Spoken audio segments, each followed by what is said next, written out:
आप पर्यावरण प्रेमी हमारे बीच में रविंद्र सिंह जी हैं। आज हम जानेंगे कि कल 22 तारीख को रविंद्र सिंह जी, कल 22 तारीख को विश्व पृथ्वी दिवस है। और पूरे विश्व पृथ्वी दिवस जो है वो खाली हिंदुस्तान में नहीं मनाया जाता, पूरी दुनिया में मनाया जाता है। और आज जो दुनिया का जो वातावरण है, कितनी जगह काट मार छाट छल कपट, ये जो सब कुछ चल रहा है, इसका क्या निदान है, इस पर आपके क्या विचार है? मैं सारथी ग्राम विकास संस्थान की ओर से पूरे विश्व के लोगों को बधाई देना चाहता हूँ विश्व पृथ्वी दिवस की। इसके साथ साथ पृथ्वी दिवस 1970 से अमेरिका ने मनाना शुरू किया। आज पूरा देश पर्यावरण प्रदूषित हो रहा है, पूरा विश्व में पर्यावरण प्रदूषित हो रहा है। आज पॉल्यूशन का प्रकोप बढ़ रहा है। पृथ्वी हमारी जो है वो पृथ्वी माँ है। हम हिंदुस्तान के लोग माँ कहते हैं पृथ्वी को।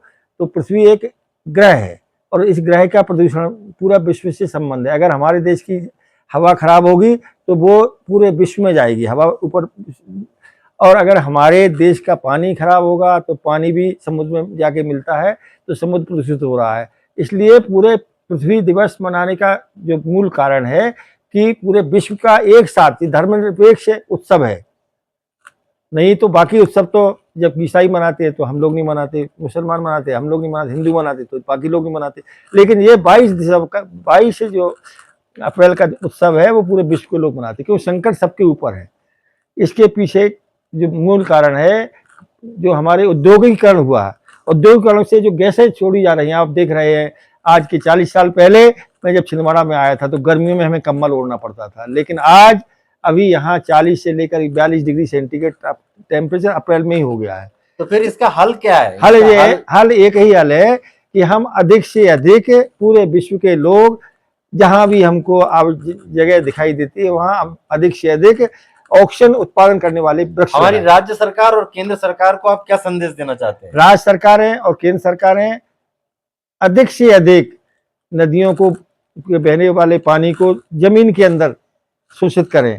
एक भी अगर बूंद जहाँ भी पानी गिर रहा है वहां का पानी वहीं रोके। यहाँ अगर पानी रुकेगा तो बाढ़ नहीं आएगी। तो जैसे आज बिहार में बाढ़ आती है, उत्तर प्रदेश में बाढ़ आती है, तो संकट है। मिट्टी की उर्वरा शक्ति खत्म हो गई।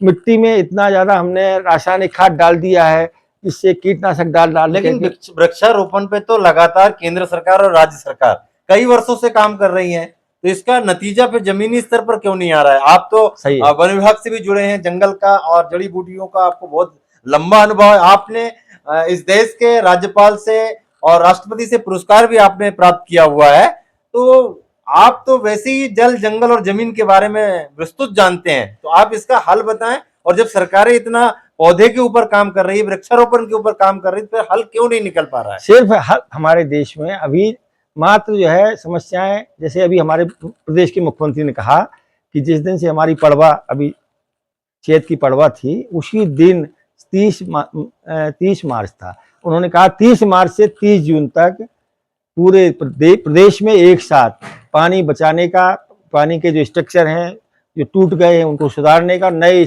पानी के स्ट्रक्चर बनाने का अभियान चलाया जाए। ये राज्य सरकार ने घोषित कर दिया। लेकिन वह सिर्फ और सिर्फ मैं जो अभी देख रहा हूँ लगभग 30, अभी आज की तारीख में 20 दिन हो गए, 22 दिन, लेकिन कागज पर नहीं उतरा। सिर्फ साफ सफाई से, छोटे मोटे अखबारों में छापने से तो पानी नहीं रुकेगा। पानी तभी रुकेगा जब हम हर खेत का पानी खेत में, हर मेड़ का, हर गांव का पानी गांव में रोकेंगे। तो इसके लिए जिस प्रकार से देश के प्रधानमंत्री ने पहला उन्होंने कहा 2014 में कि स्वच्छता अभियान, तो उन्होंने उस पर अमल करवाया, इनाम दिलवाया। हर जिले को, हर प्रदेश का अलग अलग सर्वे करवाते हैं। लेकिन बाकी योजनाओं पर धरातल में क्यों रिजल्ट नहीं आ रहा है? ऐसी कौन सी परिस्थिति निर्मित हो जाती है या अधिकारियों पर या प्रशासन पर कि धरातल पर ये जो सच्चाई है वो सामने नहीं आती और जो वास्तविक स्थिति वो क्लियर नहीं हो? जब तक देश के जो हमारे निर्वाचित जनप्रतिनिधि हैं, निर्वाचित जनप्रतिनिधि अगर हमारी योजनाओं का मॉनिटरिंग करना धरातल पर शुरू कर दे, लेकिन जनप्रतिनिधियों को सिर्फ और सिर्फ फुर्सत है माला मंच पर माला मिल जाए, माल मंच पर और उनका स्वागत हो जाए। मतलब आप सरकार को इस पर दोषी नहीं मानते, सिर्फ जनप्रतिनिधियों को दोषी मानते हैं? जनप्रतिनिधि दोषी और प्रशासनिक अधिकारी नहीं है, बिल्कुल नहीं है। तो प्रशासनिक अधिकारी तो इनके गुलाम है जनप्रतिनिधियों के, तो वो जैसा जनप्रतिनिधि कहते हैं वो प्रशासनिक अधिकारी करते हैं। अगर अभी आज प्रधानमंत्री ने कहा कि स्वच्छता अभियान चलाए तो लागू किया उन्होंने। तो इच्छा शक्ति का जनप्रतिनिधि में अभाव है। ये थे हमारे बीच में आज रविंद्र सिंह जी। इन्होंने बहुत विस्तार से कहा और इन्होंने सीधे तौर पर यह बताया कि ये जो पूरी जो योजना है, इस योजना के ऊपर स्थानीय जनप्रतिनिधियों का की मॉनिटरिंग नहीं होने के कारण धरातल के ऊपर ये योजना है ये सही तरीके से क्रियान्वित नहीं हो पा रही है। इसीलिए वास्तविक स्थिति जो है वो कुछ अलग है और जो सरकारें हैं, जो सरकारी योजना बना रही हैं, वो योजनाएं सिर्फ कागज तक सीमित रह रही हैं। धरातल पर उसका कोई बड़ा अमल नहीं किया जा रहा है और बड़ा रिजल्ट नहीं आ रहा है। तो वो देश के प्रधानमंत्री और इस राज्य के मुख्यमंत्री से आप क्या मांग करना चाहते हैं? देश के प्रधानमंत्री जी ने एक पौधा मां के नाम अभियान शुरू किया 5 जून 2024 से। बहुत अच्छा अभियान था, एक पौधा मां के नाम। कितनी मां है पूरे देश में? अगर वास्तविक एक वर्ष में एक पौधा हर मां ने लगाया होता तो मैं समझता हूं आज कम से कम 24-25 करोड़ मां होंगी देश में। 25 करोड़ पौधे लग गए होते, लेकिन सर्वे करवा लो इस जिले में ही या पूरे प्रदेश में क्या मां के नाम पौधे लगे? लेकिन उनका संकल्प था कि एक पौधा मां के नाम लगाया जाए। उसके पहले चालू किया गया हमारे यहाँ अंकुर कार्यक्रम, जो मुख्यमंत्री थे शिवराज सिंह जी, उन्होंने 2-3 साल, वो तो पर डे एक पौधा लगाते हैं, लेकिन उनकी भी मजाक बनाई जा रही है। अभी हमारे मध्य प्रदेश के मुख्यमंत्री एक मंत्री जी ने कहा कि ये तो नौटंकी करते हो गर्मियों में, तो पौधा लगाना नौटंकी माना जा रहा है। और कहीं ना कहीं जो सरकार के मंत्री हैं वो भी मुख्यमंत्री की कार्यप्रणाली से खपा है। नहीं, मुख्यमंत्री की नहीं, ये तो पुराने मुख्यमंत्री जो थे वो लगाते हैं एक पौधा। अच्छा, शिवराज सिंह चौहान की बात कर रहे हैं आप? तो वो चूंकि अब कृषि मंत्री है, अगर वही तय कर लें देश के हमारे कृषि मंत्री के हमें हर किसान की मेड़ पर फलदार और इमारती पौधे लगाएंगे, तो अगर वो संकल्प ले लें, अकेला एक पौधा लगाने से संकल्प नहीं होगा, वो पूरे देश में यह संकल्प करवाएं। यह 5 जून आने वाला है, अगले 5 जून से अगर हमारे देश के कृषि मंत्री जो शिवराज सिंह चौहान, जिनका वृक्षारोपण, उन्होंने अभी एक 8वां मंत्र दिया था अपने बच्चों की जो शादी की, तो उन्होंने कहा कि 8वीं फेरे हम वृक्ष पर्यावरण को बचाने के लिए संकल्पित करते हैं। एक अच्छा प्रयोग था वो। अगर पूरे देश में दमंगी से शिवराज सिंह जी इस पर उतर आ जाए, उनके पास साधन है, उनके पास आज तो देश के कृषि मंत्री हैं, जमीन है उनके पास नदी नाले हैं, नदी नालों को रोके, उनके किनारे पौधा फलदार पौधे लगवाएं, मेड़ों में पौधे लगवाएं।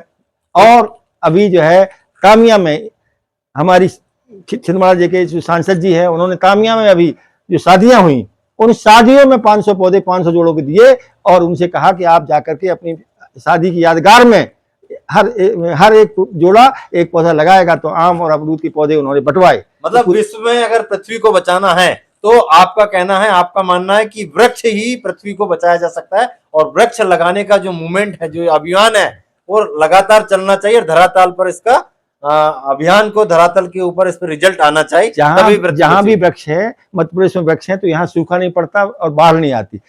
लेकिन राजस्थान में वृक्ष नहीं है, तो वहां रेगिस्तान है और पानी नहीं है, तो ये तो वृक्ष प्रमाण है। और वृक्ष अगर जहां होगा वहां भूमि कटाव नहीं होता, तो हमें भूमि कटाव को रोकना है। बहुत बहुत धन्यवाद आपको माननीय रविंद्र सिंह जी। आज हमारे YouTube चैनल के ऊपर रविंद्र सिंह जी ने आए और विश्व पृथ्वी दिवस के ऊपर उन्होंने अपनी बात को रखी। आपका बहुत बहुत धन्यवाद, आपने अपना अमूल्य समय निकाला। आपके लिए हम हमारे चैनल की तरफ से बहुत बहुत धन्यवाद, आपके हम आभारी हैं। जय हिंद।